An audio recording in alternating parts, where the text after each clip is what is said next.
let's create a slip knot. This is the tail. The end of the yarn that's attached to the ball of yarn is called your working yarn end. So working yarn, tail. You're going to take the working yarn and place it back over the top of your tail. So you've got a loop there at the top. I'm going to go down through with my left hand through that loop, grab that working yarn, pull it up through, hold with my left hand, grab the tail with my right hand and pull.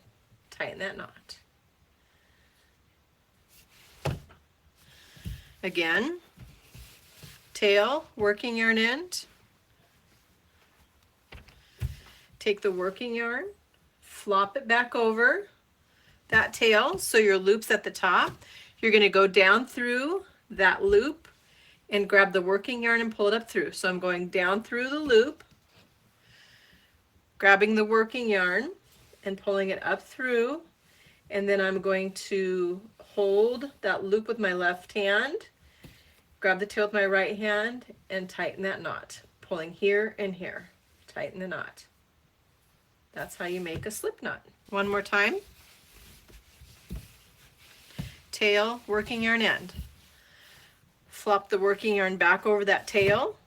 Go down through that loop with your left hand. Bring the working yarn over so you can grab it with your left hand. Pull it up through that loop. And then you're going to grab that tail with your right hand and pull on that loop and the tail, and that will tighten that knot.